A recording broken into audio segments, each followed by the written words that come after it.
नमस्कार दोस्तों, सलाम अलैकुम। चरण स्पर्श, जय श्री राम, जो बोले सो निहाल, सत श्री अकाल।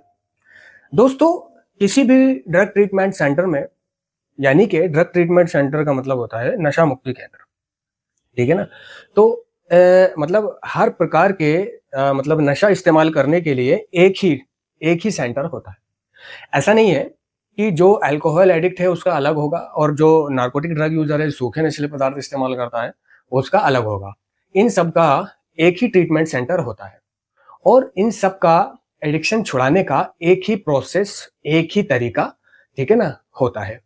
इनके एक ही तरह के कदम कदम होते हैं, 12 कदम, ठीक है ना, मुक्ति पाने के लिए, आजाद होने के लिए, ठीक है ना, और नियम से चलने के लिए 12 परंपराएं होती हैं, ठीक है ना। ये नहीं है कि इनकी क्लास अलग होगी और इनकी क्लास अलग होगी, ठीक है ना, इनका ट्रीटमेंट अलग होगा, इनका अलग होगा, नहीं।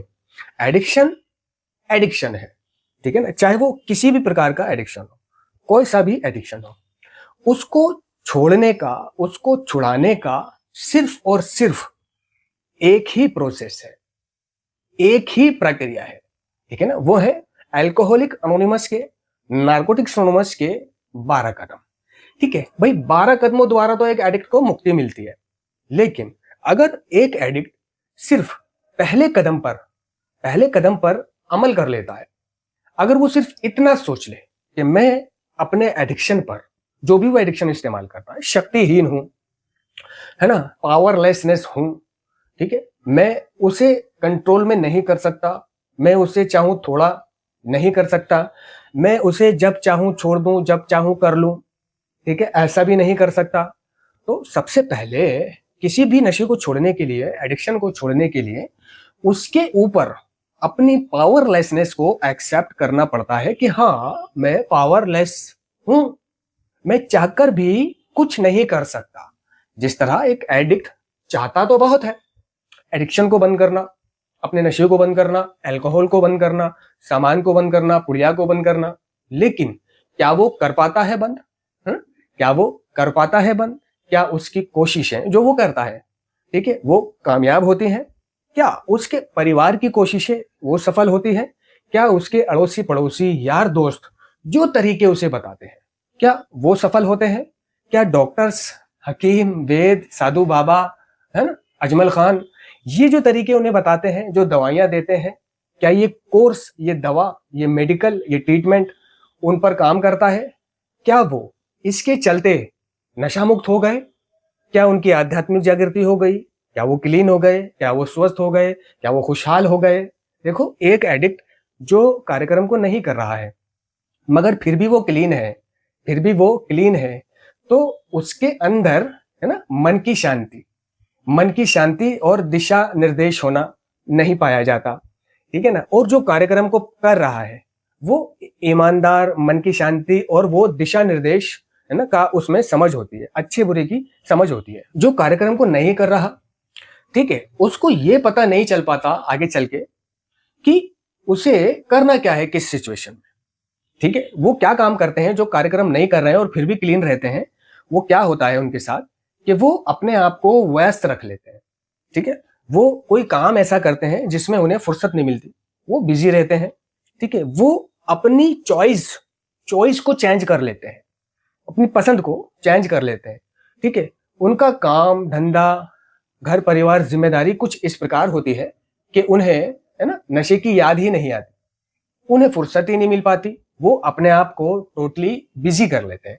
तो अपने आप को टोटली बिजी कर लेना, अपनी पसंद को चेंज कर लेना, अपने मन को मार लेना, इससे भी एक एडिक्ट क्लीन रह पाता है। लेकिन वो असली मन की शांति और अपनी शेयरिंग करना, अपने सवालों के उचित जवाब पाना, वह चीजें उसके साथ कम हो पाती है। लेकिन जो कार्यक्रम करता है एडिक्ट, इसे निरंतर अपने सवालों के जवाब मिलते रहते हैं, इसे निरंतर ये पता रहता है कि मैं एक एडिक्ट हूं, ठीक है, मेरा जीवन अस्त व्यस्त हो गया था, मुझे एडिक्शन की प्रॉब्लम है, नहीं, मुझे एडिक्शन की, नशे की बीमारी है, ठीक है। वो इस बात को मानते रहते हैं, उन्हें समझ आती रहती है कि हम कौन थे, कहां से आए थे, है ना, और अपने सुधार में अब कहां तक जा सकते हैं। उन्हें पता रहता है कि उनका जीवन किसकी वजह से अस्त व्यस्त हुआ था, है ना, मीटिंग करने वाले को, कार्यक्रम करने वाले को उन्हें पता रहता है कि अगर मैंने किसी भी प्रॉब्लम, दुख, खुशी के चलते अगर छोटा मोटा कैसा भी नशा करा तो मैंने चालू हो जाना है। ठीक है, मैं फिर अपनी इच्छा शक्ति का जोर कितना भी लगा लूं, मैं अपनी नफ्स पर कितना भी काबू कर लूं कि मैं एक करने के बाद दूसरा नहीं करूंगा। तो उन्हें ये मालूम पड़ जाता है कि ऐसा मेरे साथ नहीं होगा, क्योंकि उन्होंने अपने एडिक्शन पर अपनी पूर्ण पराजय को, यानी पूरी तरह से हार को स्वीकार कर लिया है। उन्हें पता चल गया है कि अगर मेरे साथ ये प्रॉब्लम होती है तो मुझे करना क्या है, उसे पता है करना क्या है, उसे शेयर करना है अपने रिकवरिंग संगीत साथियों से, ठीक है, अपने स्पॉन्सर से, अपनी नारकोटिक्स एनोनिमस या एल्कोहलिक्स एनोनिमस की मीटिंग में। तो उनकी धीरे धीरे धीरे धीरे धीरे धीरे आध्यात्मिक जागृति होती रहती है, उनके दिमाग का धीरे धीरे विकास होता रहता है। जबकि वो जो बिना मीटिंग्स या कार्यक्रम के क्लीन है, उनका दिमाग सिर्फ एक ही दिशा में रहता है, काम, बीवी, बच्चा, जिम्मेदारी, माँ बाप, घर परिवार, भसोड़ी, उनका दिमाग उसी में रहता है, जिससे कि उनकी वो खुशी खुशी, मन की शांति और विकास ना, दिमाग का विकास, ये ठहरा रहता है। तो किसी भी मीटिंग्स में या किसी भी नारकोटिक्स एनोनिमस की कोई भी सम्मेलन में या किसी भी रिहैबिलिटेशन सेंटर में अगर कभी किसी ने एक स्लोगन देखा हो, ठीक है ना, ये ज्यादातर नशा मुक्ति केंद्रों में नहीं पाए जाते हैं, लेकिन किसी किसी में लगा देते हैं, जैसे कि हाउ इंपॉर्टेंट इज इट, यानी ये मेरे लिए कितना महत्वपूर्ण है। ठीक है ना, नशा मुक्ति केंद्र में मौजूद एक एडिक्ट, अल्कोहलिक है या ड्रग यूजर है, जब वो स्लोगन देखता है तो वो सोचता है इसका मतलब क्या है, कि भाई इसका मतलब है ये मेरे लिए कितना इंपॉर्टेंट है ना, महत्वपूर्ण है, भाई क्या मेरे लिए कितना इंपॉर्टेंट है, ठीक है ना, यहां आना मेरे लिए कितना इंपॉर्टेंट है, महत्वपूर्ण है, यहां रहना, सीखना, ठीक है ना, अपने विड्रॉल निकालना, क्लीन होके बाहर जाना, ये मेरे लिए कितना इंपॉर्टेंट है, हाउ इंपॉर्टेंट इज इट।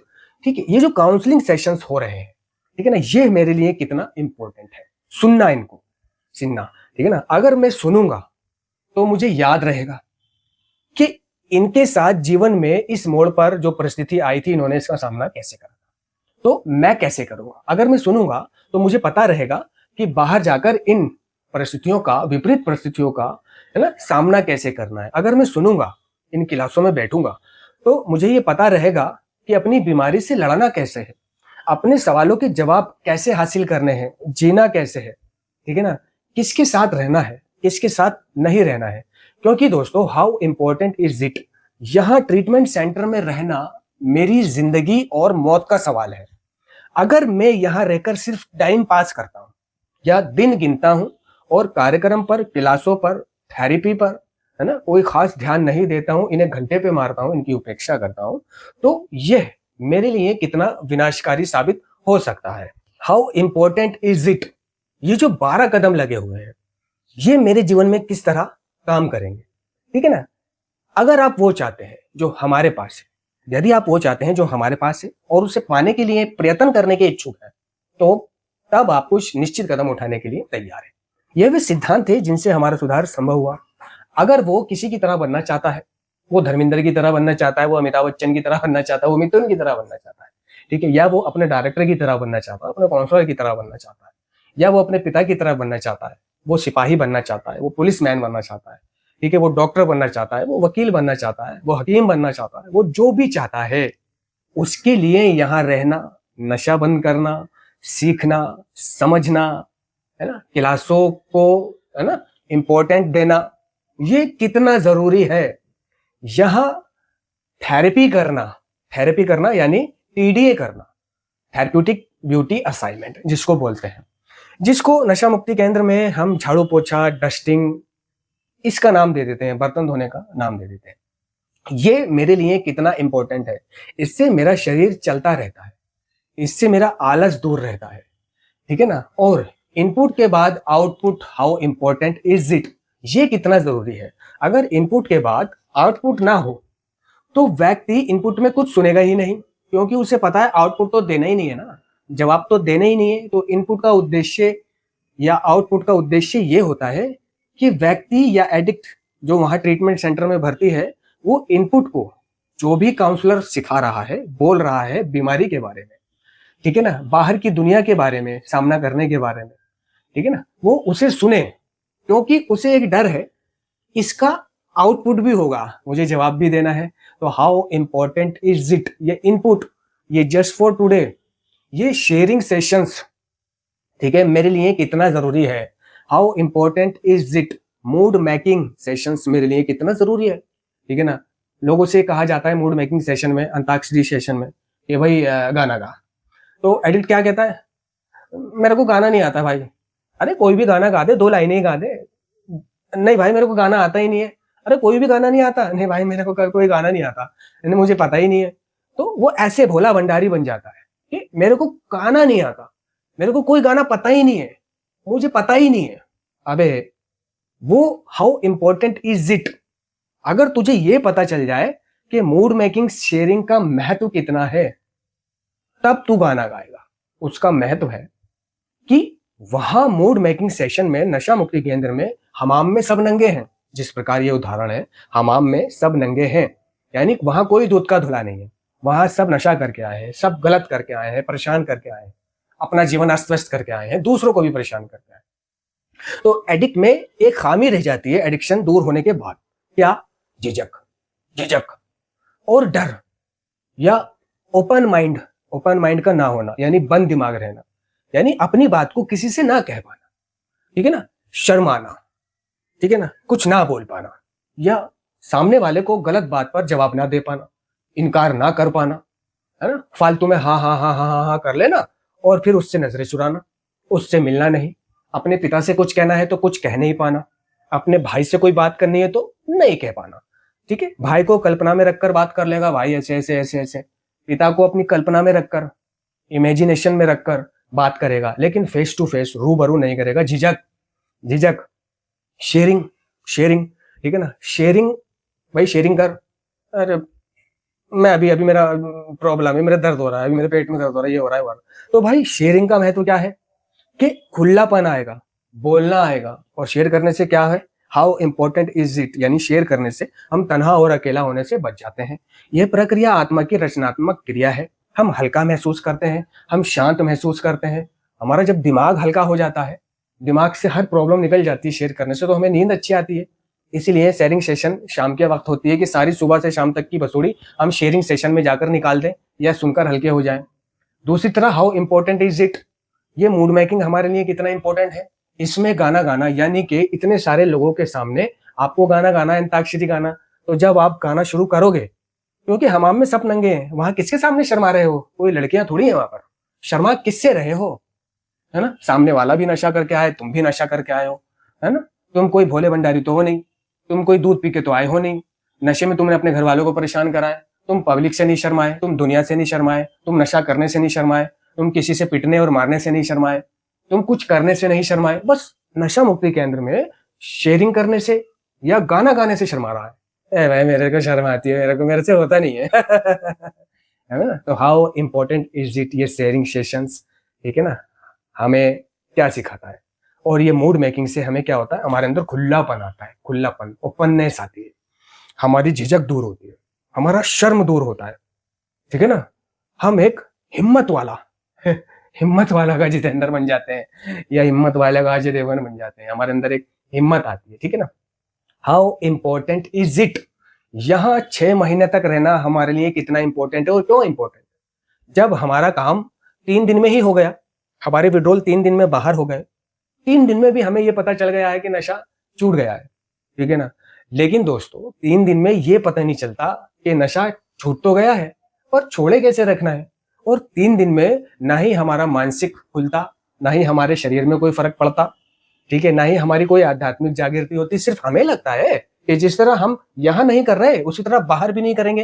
3 दिन में हमें पता ही नहीं चलता, ओवर कॉन्फिडेंस की वजह से, कि मैं बाहर नशा नहीं करूंगा। लेकिन उस 3 दिन में उसे ये पता नहीं चला कि बीमारी किस चीज की है। तो बीमारी को समझने के लिए उसे वहां 6 महीने रहना पड़ता है, ठीक है ना। उसे प्रैक्टिकल में लाने के लिए, उन शब्दों को जीने के लिए, समझने के लिए, उसे बार बार क्लास में एक ही बात बताई जाती है ना। मैंने देखा कि हर क्लास का एक ही उद्देश्य होता था, हर क्लास में एक ही शब्द बोला जाता था, भाई नशा नहीं करना, सब कुछ करना है, बाहर जाके नशा नहीं करना।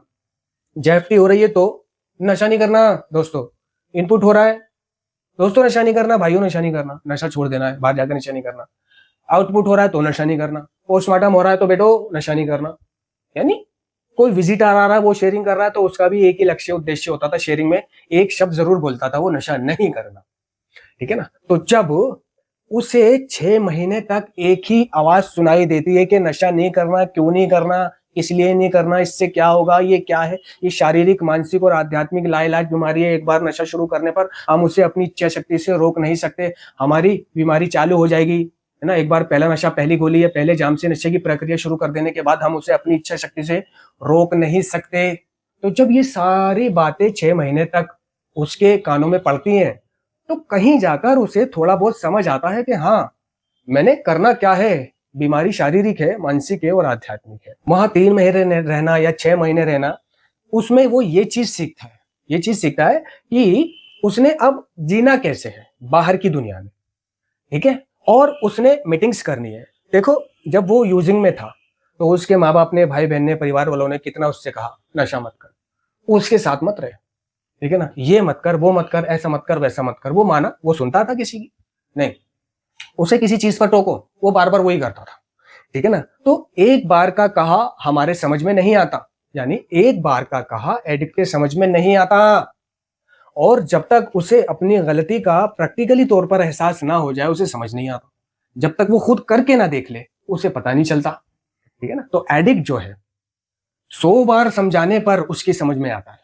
इसीलिए हर क्लास में एक ही बात बार बार कही जाती है कि नशा नहीं करना, तो हाउ इंपॉर्टेंट इज इट। बार बार इनका ये कहना, नशा नहीं करना ये एक बीमारी है ना, इसका महत्व क्या है, हाउ इंपॉर्टेंट इज इट। ठीक है। बाहर की दुनिया में मीटिंग्स का महत्व क्या है कि अंदर मेरी बॉडी डिटॉक्सिफाई हो गई, आध्यात्मिक जागृति हो गई, मैं थोड़ा सा ठीक हो गया, बोलचाल सही तरीका आ गया, बॉडी बन गई, शरीर बन गया। लेकिन ये शरीर, ये बॉडी, ये आध्यात्मिक जागृति, ये समझबूझ कंटिन्यू नहीं रहेगी अगर मैं अपनी चलाऊंगा और वो सब कुछ करूंगा जो कार्यक्रम करने को मना कर रहा है। ठीक है। तो ये आध्यात्मिक जागृति भी धीरे धीरे पतन में बदल जाती है। ठीक है। इसलिए हाउ इंपॉर्टेंट इज इट, हमें बाहर जाकर मीटिंग्स करनी है। मीटिंग्स का महत्व है क्या? मीटिंग्स का महत्व है कि हमें एहसास होता है वहां जाकर कि, या उसे सुनकर मीटिंग को, कि ऐसे और भी लोग हैं जिनकी अतीत की और वर्तमान की प्रॉब्लम मेरे जैसी है। उसे ये फील होता है एडिक्ट को, मैं अकेला नहीं हूं। उसे आज के दिन नशा छोड़कर बिना नशा किए जीने की हिम्मत मिलती है। जीवन में उतार चढ़ाव, संघर्ष जो होते हैं उनसे लड़ने की ताकत मिलती है उसे। होप एंड स्ट्रेंथ का कार्यक्रम है। वहां हर कोई होप देता है, हिम्मत देता है, बल देता है, आशा देता है। और दूसरे की शेयरिंग सुनकर, एक दूसरे की शेयरिंग से हमें पहचान मिलती है, हमें, है ना, एक जागरूकता आती है कि भाई मैंने ये नहीं करना, इसने ये करा था तो इसके साथ ऐसा हुआ। हमें अपने सवालों के जवाब मिलते हैं। ठीक है। हमारा अकेलापन दूर होता है, हमारी उदासी दूर होती है, मायूसी दूर होती है। ठीक है ना। क्योंकि कार्यक्रम या नशा मुक्ति केंद्र में हमें यह भी बताया जाता है कि अब उन पुराने दोस्त, पुरानी जगह और पुराने लोगों से, पुरानी सोच से ताल्लुक नहीं रखना है। उन लोगों के पास नहीं जाना जो नशा कर रहे हैं, उनसे मतलब नहीं रखना, बिल्कुल उनसे कांटा मारना। ठीक है। हमसे ये कहा गया होता है। तो जब हम अपने घर आएंगे और उनके पास जाएंगे नहीं, दूसरा कोई हमारा है नहीं, घर वालों से हम क्या बात करें, हमारी टोनिंग नहीं मिलती, है ना, हमारी शेयरिंग नहीं मिलती, हमने सेम किया नहीं है। तो ऐसे में जो खालीपन, अकेलापन फील होता है, नारकोटिक्स एनोनिमस या मीटिंग्स उस अकेलेपन को दूर करती है, उस खालीपन को भरती है। तो दोस्तों, मीटिंग्स जाने से हमें ये एहसास रहता है कि हम अपने नशे के ऊपर, एडिक्शन के ऊपर शक्तिहीन थे, हैं और रहेंगे। शक्तिहीन थे, हैं और रहेंगे। ऐसा नहीं है कि सिर्फ थे और अब कर लेंगे, है ना, नहीं, अब भी करेंगे तो भी वही हालत हो जाएगी, हम वापस उसी स्थिति में चले जाएंगे। तो मीटिंग्स करने से हमें ये पता रहता है कि हमें अपनी पुरानी जिंदगी में वापस ना लौटने के लिए क्या करना है। ठीक है ना। हमें पता चलता है कि हमें नियमित प्रार्थना करनी है, हाउ इंपॉर्टेंट इज इट, हमें शेयरिंग करनी है, हमें स्पॉन्सर से बात करनी है। तो दोस्तों, हाउ इंपॉर्टेंट इज इट, ये मेरे लिए कितना महत्वपूर्ण है। धन्यवाद।